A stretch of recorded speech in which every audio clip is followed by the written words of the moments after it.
I think we're good. So we are doing our second talk. This is our second talk. Our first one, we got into a bunch of stuff. So this is Mike Bellick and Joanna Crowder, and we are going to talk about duality today and everything that comes with it. So thank you for hopping on here and talking to me today. Yes, definitely. Yep. What do you think? 2022, like this is 2 years ongoing of a lot of awakenings happening, a lot of realizations, and we're in this energy of duality where we're looking at love and fear in the face and having to choose light and dark and very confused. And what do you think? What message can we give people about everything that's going on? We're seeing the plane of duality, and it's probably most, or at least I know in my life, and as far back as I can go, the widest gap where things I'm sure they could get more severed, but boy, they are severed. And with that, it's bringing a lot of emotional pain. I don't think a lot of people are aware. They see their way and their side as the only correct way, but underneath the surface of that is a lot of frustration, a lot of almost borderline torment, and that goes for both sides of The coin. this. Yes, both sides. So without a uh, without an awareness of that, it runs your expression. It drives your expression. You see this in social media, You can see it where blatantly in the street too, like you can see it the in the street. difference. Yeah. Yep, yep. Prior to a year and a half ago, almost 2 years, this played out in religion. It played out with a lot of, and these topics I'm mentioning have been weaponized through media and culture intentionally. So religion, race, socioeconomic. It wasn't good enough that we just argue about which team is better than the other, or what food. Or we had to take it to a more emotional level. And here we are, where the gap is just paramount. I don't know if that's how you're seeing it. Yeah, I'm starting to just see the frustration that I guess I had going on in the beginning of this. So when this whole pandemic started, I was super frustrated because I knew that it was coming and I knew Mm-hmm. where it was going, and the frustration of seeing what it really was and others not being able to see that was super frustrating. Then over time, it's like I'm starting to see others now being frustrated, and I'm just kind of over it. Like I'm over the frustration. I'm over um, this whole one side versus the other draining me or having me pick. Like I'm tired. I don't want to. Yeah. I just want to shine my light and just keep walking in what I believe in, and do you, boo. Like it doesn't matter Yeah. what, just I want people to not care so much about the outer world and all the chaos and all of the stuff that is entertaining us, but to really start going inward. I've been saying this for a while now, but like if we go inward, we can really start discerning, okay, what is right, what isn't? What do I believe in? What do I not believe in? But without doing that, like I feel like everyone's just like, oh yeah, sure, I'll go this way. Oh, I'll go this way. Somebody said this, Yeah. I'll go this way. And they're not really knowing what is what, right? And it's just like Yeah. a bunch of lost souls. And I just want them to have a good day. Like, have a good day. Forget everything else. And, Mhm. what can you do to be better today than you were yesterday? What can you work on that you weren't working on yesterday? And there's that fine line of a lot of people that need to express the truth and need to be advocates for it, speak for those that can't speak, etc. And everyone has their role, but I think it shouldn't overcome, like not overcome, but it shouldn't take over the person's being, like their state of being. It's like everything that's led up to this simulation. It's times 10. So it's not good enough to root for your favorite team. You got to dress head to toe in your favorite team, and it's got to be on your bumper sticker, and it's got to be on the back of your car. It's become identity. Mm-hmm.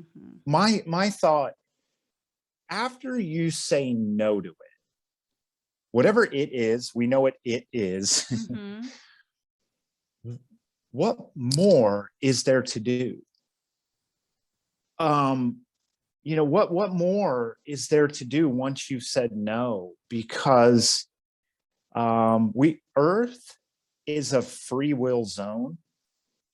So after there's no consent, what more really do we need to do? What more do we need to absorb as an individual when you just say no? If I don't like something unhealthy, whatever, whatever arbitrary thing it is, I don't like red cars.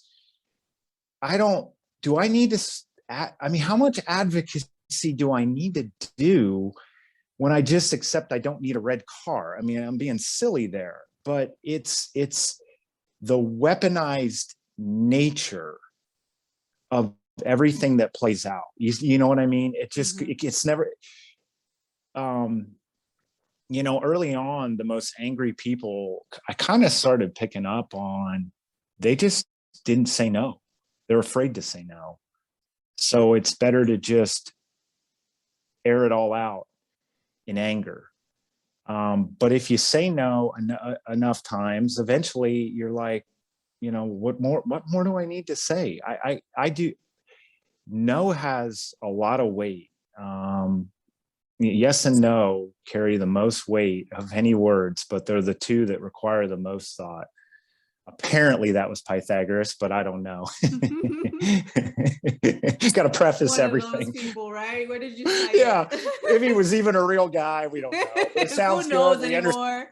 Yeah, we get the meaning. It means, it resonates. Who said it? We don't know. You know what? Let me ask you something real quick. What do you think Uh-huh. about Joan of Arc? Was that like a real person? Because the more I dug and tried to research like the actual Joan of Arc, it started to become one of those like archetype people. And because for a moment I'm like, was I Joan of Arc once? Like everything started every to fit. Like, you know every what I mean? female Like, is reincarnated as Joan of or Arc. Cleopatra or like Yeah, someone. right. It's never like Margaret that lived over No, there. but No my one knew. stuff was so dead on, like Joan and Joanna, Arc, and like my Right. last name was Arias, and like all of the stuff that had to do with her family and things was Yeah. this replica of mine. And so I started to, that's what made me start Yeah. researching, because I Yeah. was like, Funny. wait, there's too many similarities. And then I Yeah. just hit like I hit something, a wall, where I was like, is she real? Did this happen? Like, is it really part of history? So now I don't know anything. I'm like, I who know. I knows know. And what's what? that's kind of where I'm at with so much. Like, oh gosh, It's the like the joke is the more you think you know, if you really think, oh no, I know this, I definitely know right. this, it's like you definitely don't. You Yeah, I definitely don't. know. I've had I have weekly moments of that. Yeah. I could sit here and read this, Yeah. and then a I week have it over later be there. like, That oh, same book. I have it. oh yeah, yep, that's a classic for you folks. If Yep. The yep, secret teachings of all yeah, ages. you read that, and then you're like, wow, this is, for me, the old guys. I recommend, not that there aren't good new guys, but they sort of stood the test of time, if you will. They've been around longer, so but yeah, I mean, so much of this stuff, you read it and then a week later you're like, I don't even know. It's from? I don't even know. Yeah. Oh It's true well. though. It's funny, but a word that, back to something that you said here, just right at the beginning when we started. I was thinking of a word, transcendence. Mm-hmm. With duality, in classic enlightenment um, teaching or whatever, transcending duality is what enlightenment is, or what it was historically, classically in antiquity called. And transcending duality plays out throughout religious scripture. It's the whole of esoteric teaching. So um, I mean, if just the yin and the yang. mhm. Yeah, and we can go all the way into the quantum level of that with the electrical side of nature The versus the magnetic. magnetic side, and that goes to the torus field. So for those that like a lot of science, that can be backed up pretty deeply right down to a torus field. Red shift, blue shift, male, female, black, white, hot, cold, all those elements of nature that play in a two-part um, branch out. So in the Bhagavad Gita, it's the Maya, the duality or the illusion. I mean, it's kind of both. But yeah, it's weighing on people a lot. They can't get out. They don't know how to get out, Yeah. and don't realize they're wearing this like 300-pound lead vest all day. We call fear, and that's probably going to require more pain. I think that's Very much so. and I don't want that. I don't want to see that, but It just we happens to be part of it. it does. It does. It's a natural cycle. We generally do not come to higher awareness or higher consciousness without the pain. I didn't make that quote up, but it probably will, and I would imagine we're going to get more pain. And I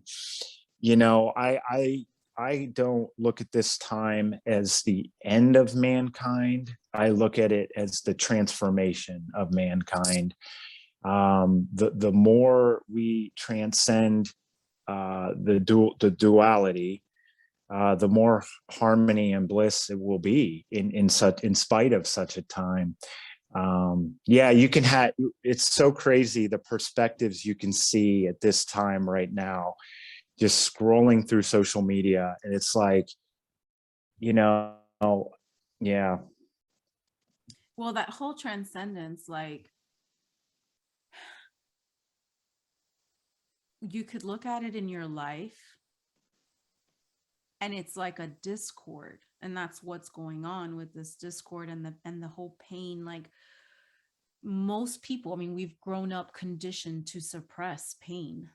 Mhm. Like, I have this severe back pain right now that's throbbing, and I remember I used to have this a lot going on when I used to do makeup, and I would take every pill possible. I would have injections in my back just to stop the pain, all of that. And now, because I am totally toxic free, I don't want anything. Not I don't want Tylenol, I don't want anything, but the pain is just as bad.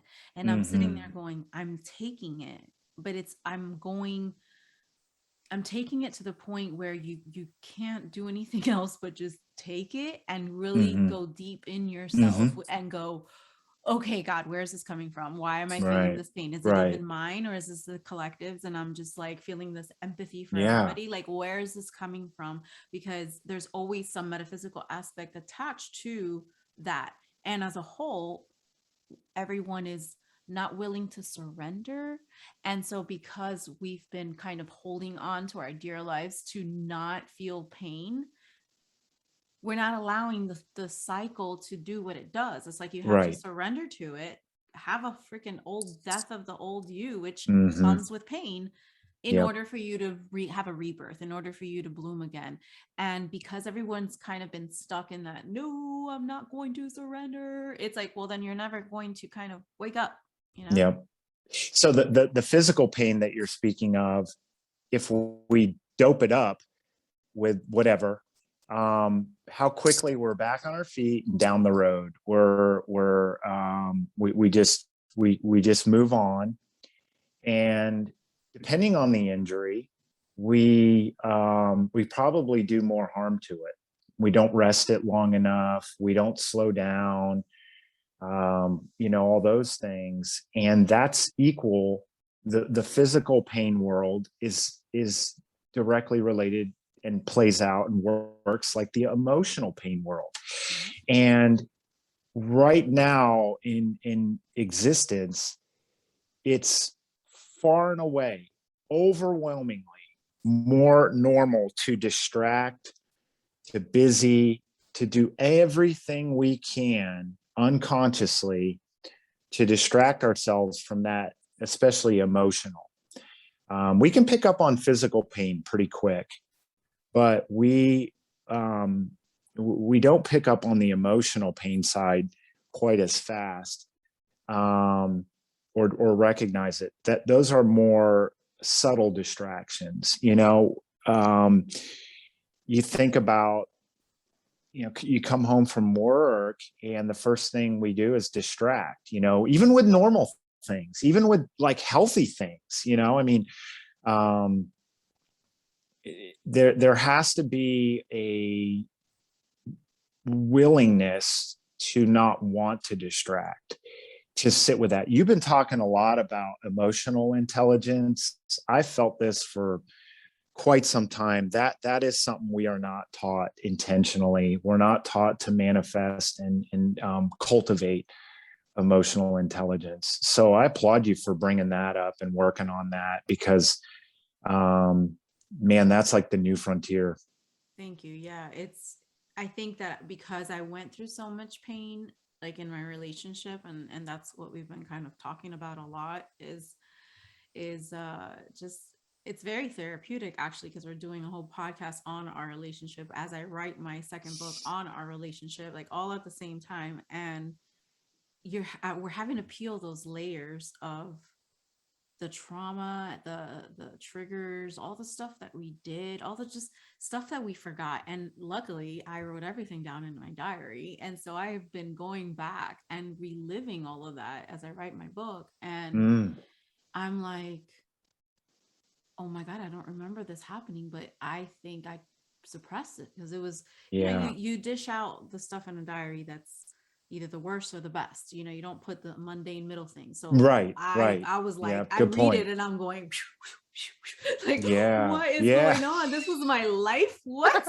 How did I make it here? But like looking back at that timeline, it's like I went through so much pain. I went through so many mistakes. I went through so many lessons, but I knew that I went through them for a reason. And now it's because I can help others kind of dissect their own emotions. Cause it's an internal map that nobody looks at. It's Right. like, Yep. I'd rather look at this map and this show and this, that, but not our internal map of, things that have bombs that have gone off, and Right. nobody's picked up the mess. It's just sitting there Yeah. and grows and grows. And there's an emotional side to everything, right? So It does, and it's the last step in the motion of reality.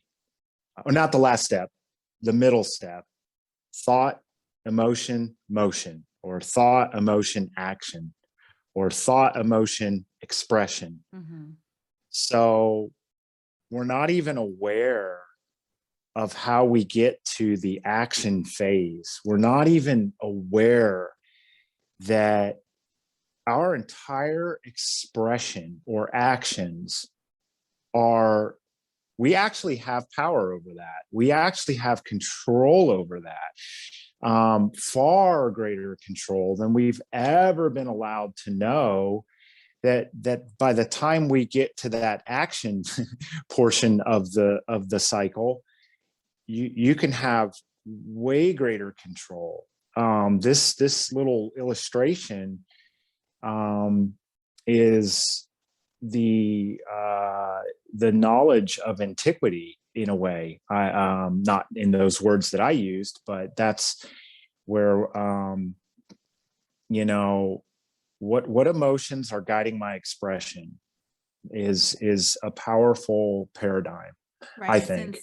since most are avoiding the emotions, then Right, the actions are coming from where really, right? Are they right. coming from fear-based emotions? And that's Yep, why we're taking certain actions because of that. Like, right. but because we can't sit there and kind of dissect our emotions, then Yep. it's just okay, like I said, we'll go here, we'll go there, we'll go anywhere, versus really where do you truly need to go, but we're unaware of our emotional state. It's just It is. It's so true. How much we are unaware of our own emotions, and how much they are directing our path. And there's a perpetual motion to that. Just wanting to do good and wanting to be good and having a good life does not change until that action between thought, emotion, and action phase get we get control of that, because right. it'll just be in a perpetual motion. It'll just continue in a perpetual. That's how the universe works. Yeah. And that's You the key know, to manifestation that a lot of people lack is they want the something, they desire the something, they think about the something, but they don't put in the emotion behind getting the something. And that's mm-hmm. when the action to have that something can't be realized without Yep, that emotion behind it.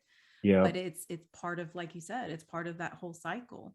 And it's building the entire construct. It's literally etheric, where this whole realm is held together with that idea right there. I mean, It's energy.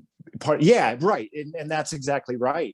It's being held together, unconscious expression, and on a collective level. And then look, it's And forming the reality that we have. Imagine if we were yep. conscious of what we were thinking and feeling, the reality would Mm-hmm. be so different. So the power is really within us, but yet It is. everybody is spending so Yep. much time blaming the system, blaming Mm-hmm. the way this is, or blaming politics, or blaming, the dark forces, or blaming Right. the whatever. It's Right. like, dude, you can do something about it. You can Right. do anything really, but it's like, are Yep. you?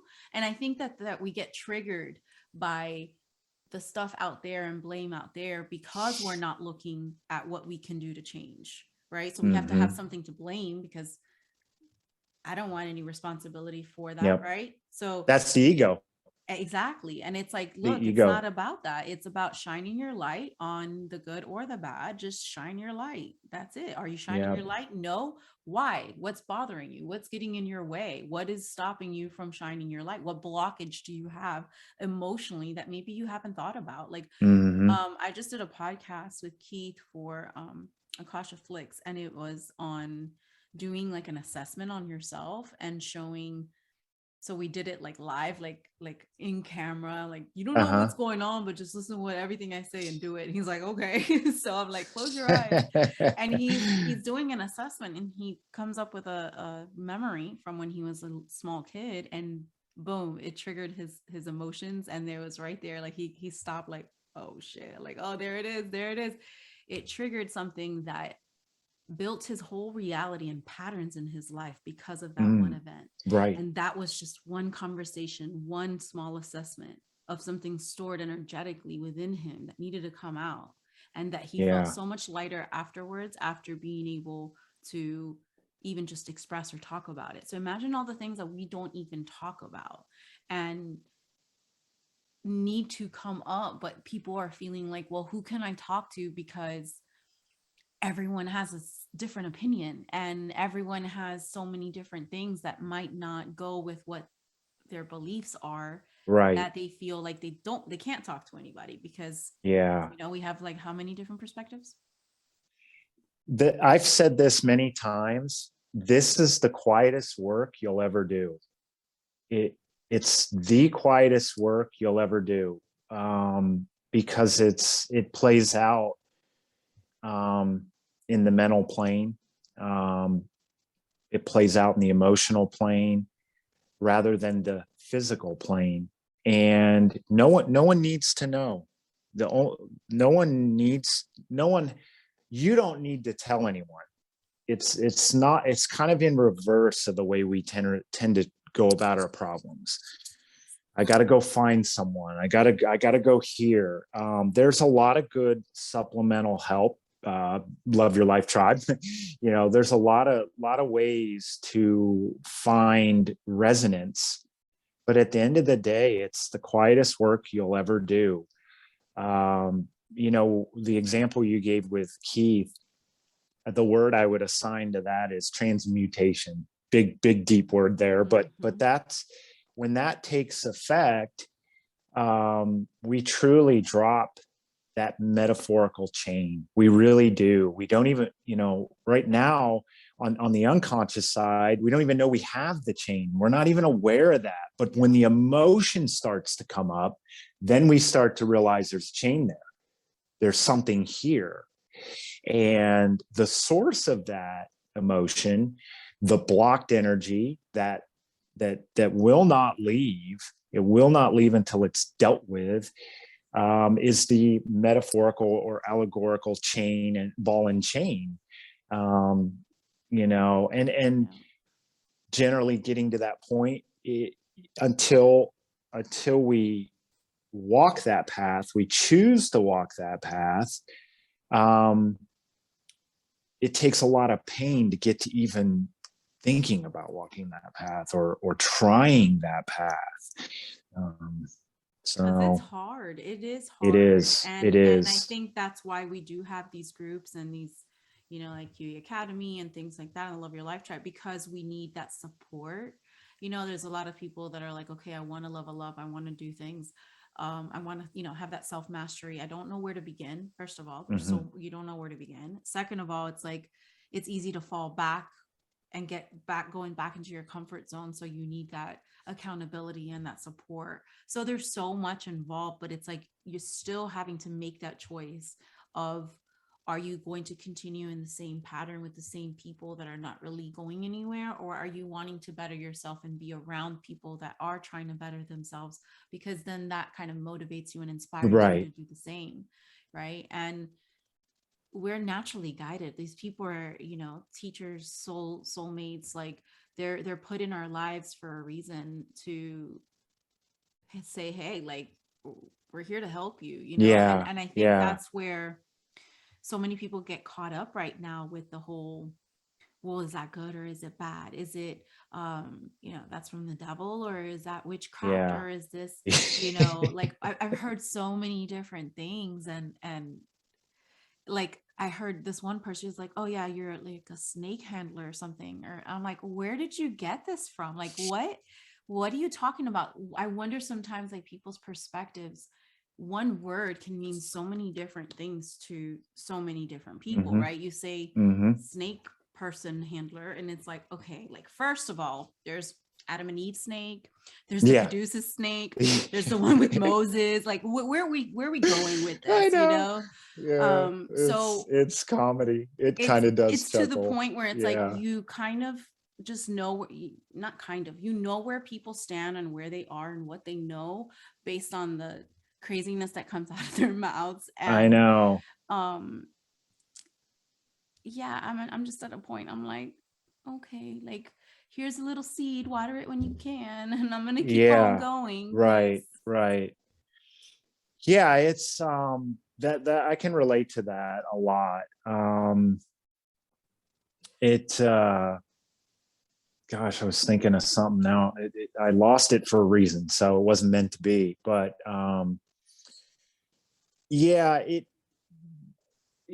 the occult information, I still see it where there's a lot of fear, where there's just it kind of shows you the damage that's been done for so long and how people have been so scared away from that stuff. How about when the day you realize the Baphomet wasn't the scariest thing in the world, and you're picking out the parts and you're going, wait a minute, oh look, Symbolism. uh, This is what that yeah, means. yeah. Oh, I didn't even know that there was a right and wrong way on the pentagram. For years I saw the Motley Crue covers, and the upside down. I didn't realize that. Oh wait, it's inverted and then yeah. correct. Like, All that stuff. how many symbols have we grown up around, like surrounding us, that we had no Yep. idea what they were about? Shit, I didn't know about the freaking symbols around the zodiac for a really Right. long time. Like I couldn't tell you. I knew my Leo, but that's about Right. it. And um it's like all nature, like everything is Yeah. all It nature, it like it all of it. is.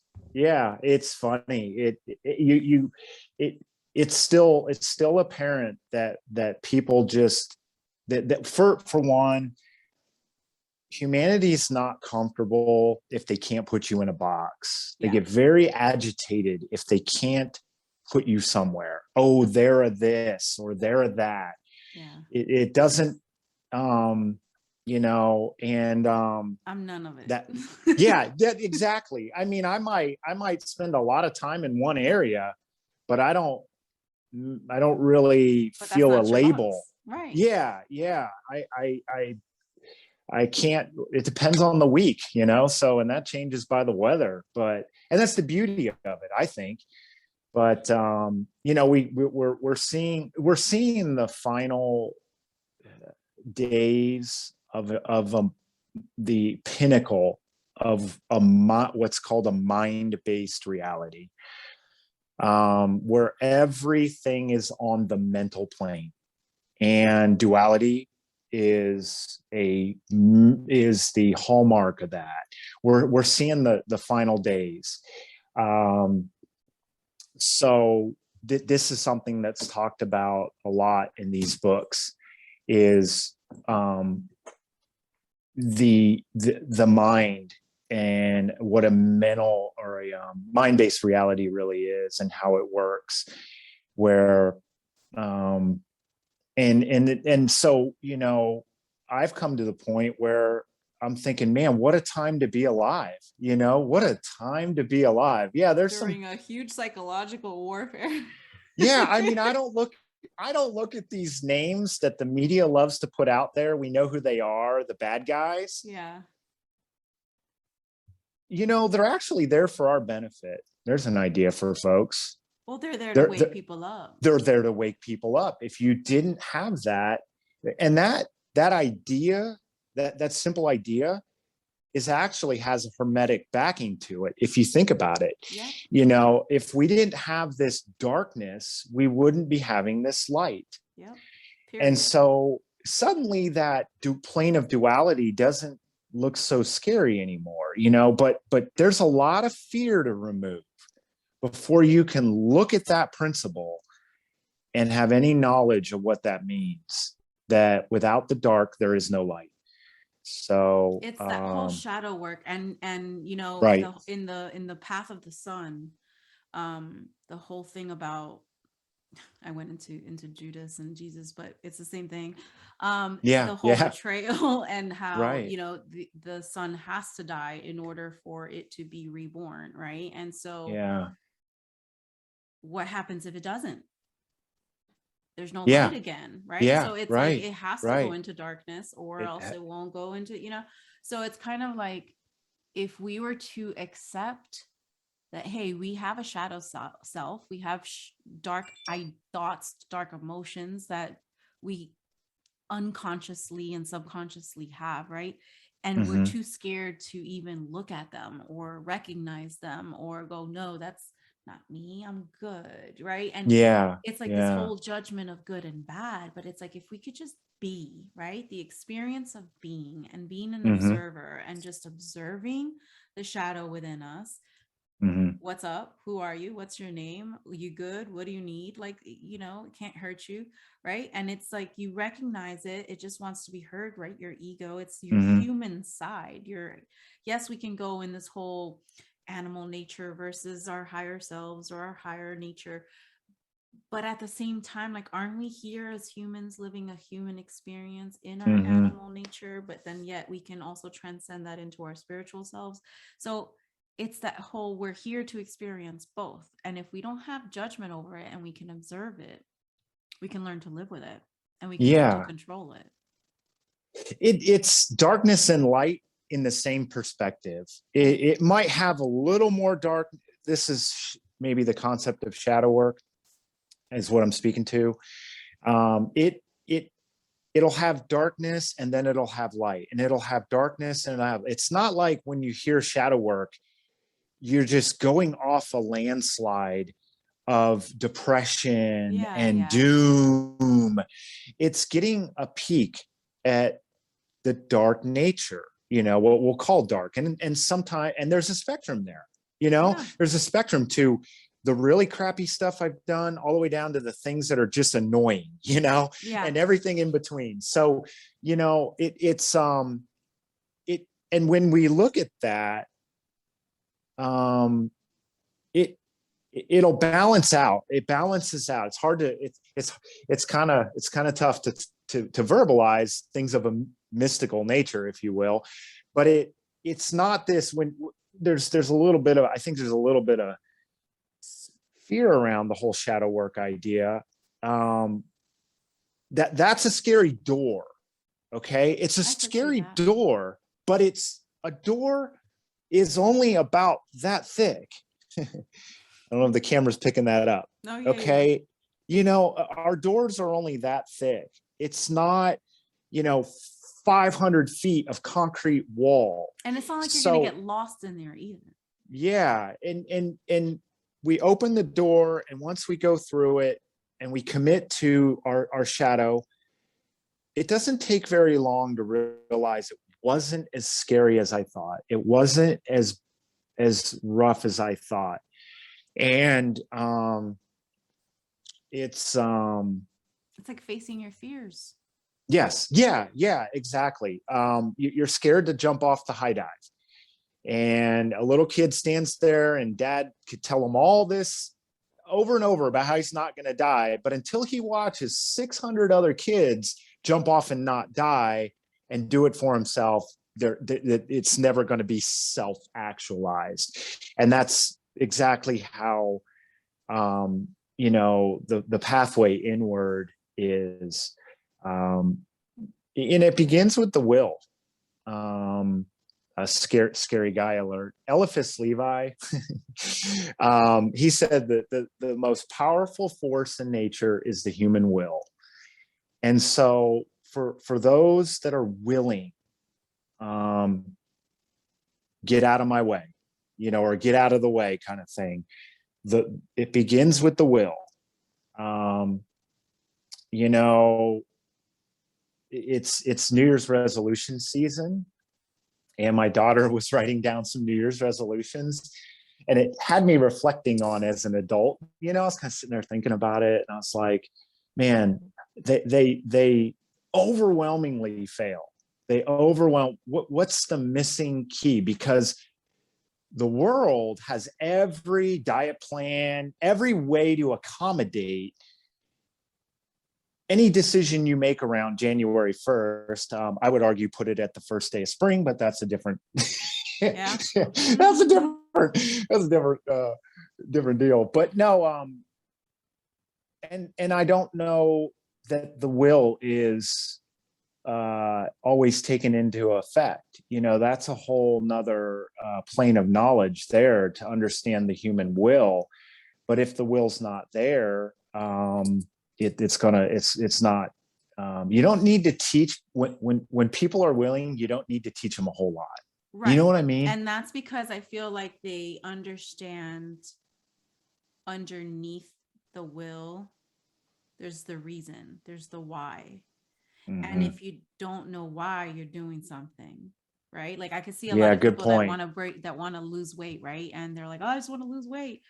Their why isn't strong enough. It's not because they feel a little bit chubby, or because their jeans are a little bit tight, or because, it's none of that. Like, that's not going to be enough for the will to want to continue to live. It's why do I want to change my lifestyle? Why do I want to change my habits? Why do I want to eat better? It's because I want a better temple, because I want this to last long, because I understand the way that my body works. And I understand that I need to do this, this, and that in order for it to do this, this, and that for me. I understand that now when I don't eat this certain food that I used to eat, now I don't feel as bad. Like there are all these things that now I know, right? So then from there you grow this desire now to, okay, I know this, so now my desire is to make it happen. So then there's the will that starts, right? And then it's the will of making it happen. But the problem is a lot of people think that,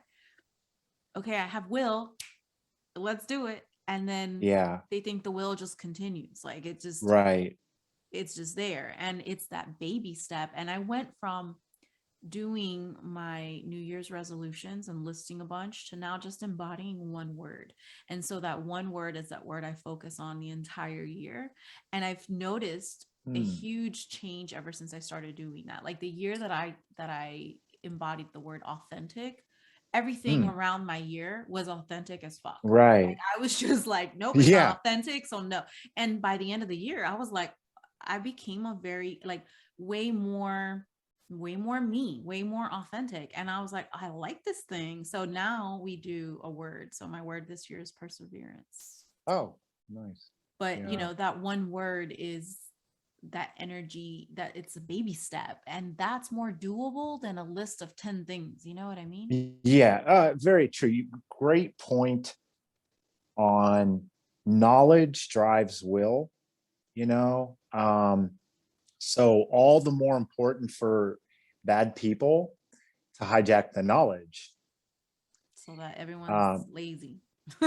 yeah, yeah. And or when you do finally decide, hey, I'm gonna really learn about this, you're learning incorrectly, especially with health and things like that. I really want to diet. That sounds really good. I do want to lose weight. So what diet do I pick? Oh, a diet I can eat bacon, summer sausage, and cheese all day. Man, that sounds like you see it. I mean, Yeah, without understanding like without under, anything. yeah, I know. It's like, oh, you'll lose some weight and you'll gain gout and high blood pressure, high cholesterol, whatever. And all that comes from the fact that society has now, because, and I mean, and this is so huge, the media. I mean, first of all, like it's everyone's consumed with the like TV and the media and all this stuff that's just technology, right? It's just coming at us in so many different ways. And so who Mhm. controls that, right? And what info do they want to put out there for everybody? Right. So it all starts with turning all that crap off, getting some technology like breaks, and really just Yeah. sitting with yourself going, not what diet works, but like, what does my body want? Right. Like, how does The my whole body of feel? Yeah, the whole of it is mind, body, and soul. You can lose weight. You'll keep the weight off and not have to focus on dieting. Of course, that comes with physical choices, what foods I eat and where I'm at emotionally. Yeah. There is the saying, you eat your emotions. Well, duh, you Yeah. know. Balancing out our emotional level will be a double whammy to a diet, you know, um, for the good, for doing good. It'll help maintain a correct weight, and just to use diet as an example. But But really, it's a lifestyle change for it real. is a lifestyle change. It totally is. And anything. So anything that, if you play an instrument, let's take the guitar, and you look at a masterpiece you're a good guitar player, right? Or piano player, whatever. And you look at a piece of music and you think, you know, I don't know if I could ever learn this. This just looks impossible. And you've heard it, whatever that is, piece of music. And you sit down and you start going note by note, step by step. There will come a day where you'll forget the day you looked at that thing like a mountain. Yeah. And it's habit. You can play it with your eyes closed. It doesn't pain your fingers and cramp you up and get you frustrated. But how did that come about to where it's now a new reality where you don't even think about it? Right. That's sort of a little illustration or analogy about everything we're talking about.